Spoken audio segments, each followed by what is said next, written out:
Don't freak out, she texted. My ex has your laptop. Those 6 words hit me like a physical blow and worked like a hand twisting the dial on every fear I'd ever had about trust and privacy. The hook was brutal and simple, and it pulled me forward before I even knew what I was bracing for. My phone felt heavier in my hand than it had any right to, as if the glass and metal suddenly contained a verdict instead of a device. I sat there on my couch, the TV playing something meaningless in the background, and read the message over and over as if repetition could make the sentence rearrange itself into something less horrifying. My laptop wasn't replaceable to me, it was where my freelance work lived. The rough drafts of things I'd never shown anyone, photos of people and places that meant something, passwords, and the kind of chaotic private notes that are only embarrassing if anyone else reads them. It was my life in compressed form, and the idea of someone else holding it felt like someone rifling through my skull. I tried to stay calm, typed a furious message, then deleted it, then called her instead. Hearing her voice should have been comforting. Leah had a way of making everything feel like it could be fixed with a laugh and a late-night burrito, but on the phone she sounded small and scattered. He came by to pick up some stuff, she said. I think he grabbed it by accident. The words were clumsy, like she'd rehearsed them and they still fell apart when she spoke. My brain supplied other things. Kyle was not the kind of man who made mistakes, not the kind who parted ways without a mess. He'd always been precise in the way volatile people are precise. The image of him holding my laptop and smirking settled in like cold cement. I drove over there because the alternative, sitting at home waiting for the story to sort itself out, felt impossible. The address she gave me was scribbled on a torn receipt when I got to her place. She looked like someone who'd aged 10 years in 10 days, and there was a nervous energy in how she moved, how her fingers tapped the corner of the table. He's not answering, she told me, voice too loud for the small apartment. I texted him, but he read the messages and didn't reply. There's always a kind of theater to moments like that. You know you're about to do something that will change a thing, and everyone pretends not to notice. I told her I'd go, she argued, then gave me the address like she'd already decided it would happen. Kyle's place smelled like beer and disappointment. The door was half open and there were empty bottles like tired sentries on the coffee table. I felt ridiculous being nervous. It was just a laptop. Rationally, but rationality doesn't often steer the car when panic is driving. I announced myself, knocked, and when no one answered I pushed the door in gently. There it was, my laptop on the coffee table. A yellow sticky note stuck to the top of the closed lid. Don't freak out, I thought, because the universe had a sense of humor. The note said something else though. You should ask her about what's on here. The handwriting was angular and smug, and beneath it lay a neat arrangement of other things that had been left deliberately in the open, like props in a play.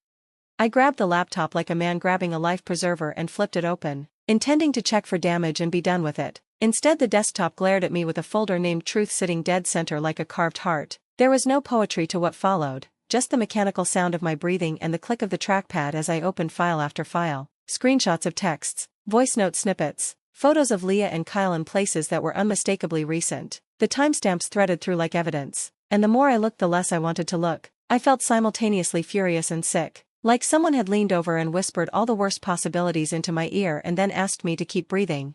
The first reaction is always blame. Who does this? Why would she? Did he plant this? Could any of it be fake? I wanted to storm back to Leah's apartment and tear her apart with words that would leave no room for later regret, but there was also that small rational voice that said, maybe he did this out of spite. Manipulative people are good at making other people look worse. I took the laptop home with me because taking it back in the same hands that had just left it there felt like stepping into a trap. I ran a metadata check and traced the photos, the texts, the times. The breadcrumbs didn't lie. They led to an undeniable place. She had been messaging him last week, texting things that sounded like longing, and taking pictures with him that looked like they were meant to be private. I sat alone in my apartment going through everything while the city hummed outside like an ignorant machine. There are little rituals you perform when you're waiting for clarity, checking timestamps, searching for context, watching the way the light in a photo hints at the hour. I found timestamps that insisted on reality. I found that the messages were sent from her number. My hands trembled not because of the physical cold but because the evidence rearranged the way I'd been seeing my life. I thought about all the small lies that seep into relationships like bad plumbing, late texts, tiny omissions, the kind of things you tell yourself aren't worth a row. But this wasn't a small thing. This was a deliberate reopening of a wound.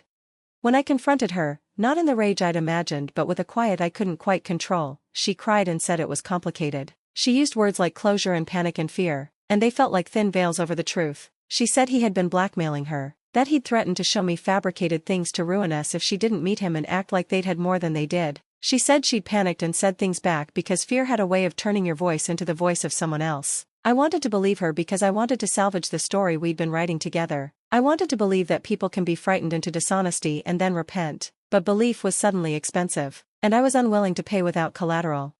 Days passed in a blur of anxious little decisions. She came over, she left roses, she apologized in voices that swung between pleading and stone. Kyle's name became a verb in my mouth. She oscillated between anger at him and sorrow that she'd ever trusted him enough to let him back into her life. There is a different kind of betrayal you learn to live with, not the violent, caricatured betrayal that ends with blown-out cars and shattered figurines, but the slow, granular erosion of trust where you start to catalog the instances you once took for granted.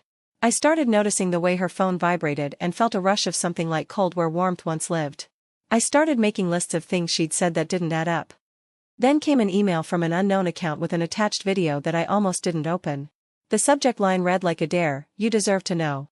I told myself not to click it, but curiosity is a weak animal when it smells the possibility of closure. The video was messy, shaky camera, bad lighting, but it showed exactly what I feared and a little bit more. Leah and Kyle were arguing, hands flailing, voices frayed, and in the middle of it he was holding my laptop and taunting her with it, like a trophy and a weapon. He said things that didn't even warrant repeating because they were designed to wound, not to be heard. At one point she lunged and he shoved her aside, and the screen smudged to black. The clip ended before anything that would make it cinematic happened, but it didn't need to. The point was clear: he had the laptop, he had used it to hurt her, and by extension, he'd hurt me. What does one do with evidence like that? I printed the video frames, filed a police report, and sat in a sterile office explaining the sequence of events to an officer who took notes like he'd done this 1,000 times. The system felt slow and institutional and, frankly, inadequate to the kind of private violence that this felt like. Leah and I tried to attend couples therapy for a laughable stretch, as if we could outsource the work of trust to a stranger with a notepad. Therapy helped us unspool some knots, but it also made some things clearer in the worst possible way. She had engaged in a meeting with Kyle, she had sent texts that I could not unread, she had allowed herself to be cornered and then had not entirely come clean about it. There were nights when she'd sleep with her back to me and mornings when she'd wake and watch me like I might disappear. I watched her hunger for absolution like a person staring at a thin beam of sunlight in a basement, desperate to stand in it somehow. Love is a strange currency, sometimes you spend it lavishly and sometimes you hoard it until it loses its value. I kept telling myself there are stories where people come back from this, where honesty, later on, stitches something that looked irreparable. But honesty late is not the same as honesty early, and a relationship's nervous system does not always regenerate. I also had to reckon with my own reactions, which pried open parts of myself I hadn't wanted to see. I took comfort in the truth folder as if it were a map that would lead me to the person I thought I knew. I also found a small, ugly part of me that wanted to punish her for the lie because the act of lying felt like theft of time, of tenderness, of the chance to build something without a shadow. I started carrying my phone differently, like someone who expects storms and checks the weather every hour. I discovered a temper that I didn't like, and a patience that felt conditional. The kind of introspection that follows betrayal is less cinematic and more inventory-taking: which promises are salvageable, which are not, what are we willing to forgive and at what cost? Eventually she said something that stung more than any argument: "I didn't expect your reaction." There is a strange cruelty in being disappointed by the person you've hurled so many forgive-me's at. She'd expected fireworks, maybe a tirade that splintered the room, or vindictive composure that would demonstrate she'd lost something and that loss would somehow absolve her. But when I went quiet, she found that quieter hurt worse. Silence is an accusatory thing, it forces a mirror on a scene and asks you to look. My silence was not absence, it was a kind of slow-burning grief that almost feels like cowardice to the person who needs reassurances. We tried to keep the conversation honest after that. She explained, more clearly this time, about how Kyle would text late and then apologize, about how he'd come back to her place and start small making of apologies that sounded like promises until they didn't. She said she went because she wanted to feel like the center of someone's universe again for a minute, and for that admission I felt somewhere between anger and pity. Humans have a way of wanting to be seen, and sometimes visibility looks like returning to dangerous people because the danger comes with intensity. That understanding didn't erase the betrayal, but it complicated its edges. Months slid by and the edges of everything dulled. We stayed together long enough to become roommates of a kind of grief, long enough to exchange practical sentences about bills and errands, long enough to see each other as people with histories instead of as villains. There were moments of real tenderness, movie nights where we laughed until our ribs hurt, mornings where we made coffee like we were building a truce with steam and sugar. But the quiet question always hovered: is a love that has been punctured in that way fixable, or are we simply bedazzling a wound so we can sleep beside it? Trust, I learned, is less of a building and more of a fabric. Rip one thread and the pattern changes forever. In the end, we drifted apart with civilities intact. The breakup was not an explosive finale but a gentle unwinding. Perhaps gentleness was our way of honoring what had been good. She sent me a text the day after we officially parted ways that read, "I didn't expect your reaction. You were quieter than I imagined, and that broke me in a way I didn't know could happen." I wanted to answer with anger, with sarcasm, with a castle of words that would keep me safe. But what I wrote back was simple: I needed to know the truth.